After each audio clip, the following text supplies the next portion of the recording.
আসসালামু আলাইকুম। ওয়ালাইকুম আসসালাম রহমতুল্লাহি ওয়া বারাকাতুহু। সুমন ভাই কেমন আছেন? আল্লাহ রাখছে ভালো, আলহামদুলিল্লাহ। তো সুমন ভাই, এখানে পেঁয়াজের ফলন কেমন আমাদের সোনালী নবাবের? এখানে আমাদের মাঠে বিঘাতে 100 মন। বিঘাতে 100 মন। 100 মন। হ্যাঁ, 100 মন পার হবে না বিঘাতে? এটা কিছু লোকের পার হবে। কিছু লোকে 100 মন পার পার হবে। হবে। আচ্ছা, আপনাদের বিঘা প্রতি খরচ কেমন হয় চাষাবাদ আমাদের করতে প্রথম থেকে? 1 বিঘা জমিতে টোটাল খরচ হবে, যদি কেউ লিজ দিয়েও করে তাও সর্বোচ্চ 40,000 টাকা খরচ হবে। হ্যাঁ, সর্বোচ্চ 40,000 টাকা খরচ হবে। খরচ হবে। 40,000, তাহলে এক বিঘাতে যদি 100 মন পেঁয়াজ হয়।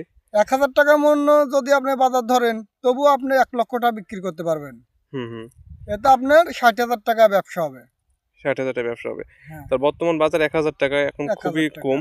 কিন্তু এতে পেঁয়াজটা যদি আপনি সংরক্ষণ করতে পারেন, স্টক করতে পারেন, তবে আগামীতে 2,000 টাকা বিক্রি করলে আপনার খুব ভালো একটা হ্যাঁ, লাভবান। সময় তো থেকে 4,000 টাকা, 3660। 5,000 টাকা বাজার হয়, হুম। তবে 2,000 টাকা বিক্রি করতে পারলেও অনেক লাভজনক এটা ব্যবসা। হ্যাঁ, যেমন আমাদের সোনালী নবাবটা সারা বছর সংরক্ষণ করতে হুম পারবেন, হুম প্রায় 11 মাস হুম পর্যন্ত হুম আপনারা রাখতে পারবেন। হুম। তো আপনি যদি রাখতে পারেন এই সোনালী নবাব, তাহলে কিন্তু আপনি একটা ভালো লাভ হতে পারছেন। হ্যাঁ যদি হ্যাঁ হ্যাঁ, এখনো যদি বিক্রি করেন তাও তবুও কিন্তু লাভ হবে। তবু আপনার লাভ, তবুও লাভ হবে।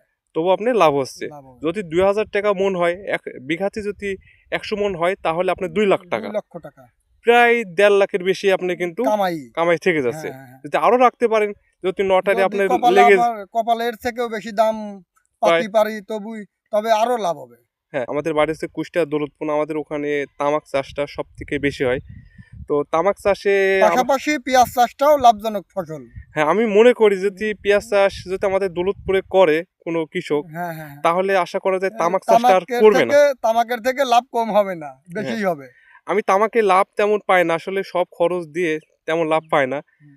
তো আসলে এই এই মজাটা যদি বুঝে আসলে কুষ্টিয়া দৌলতপুরবাসী, তাহলে তবে কিন্তু আপনি তবে আপনি দৌলতপুরে কিছু টেস্ট করেন, কিছু জমি 2-4 বিঘা জমি করান, দেখেন হুম, কেমন হয়। আসলে এলাকা ভিত্তিক কিছু কিছু ফসল ভালো হয়, সেই ক্ষেত্রে দৌলতপুরে আপনি এই পেঁয়াজটা লাগাতে বলেন কৃষকের।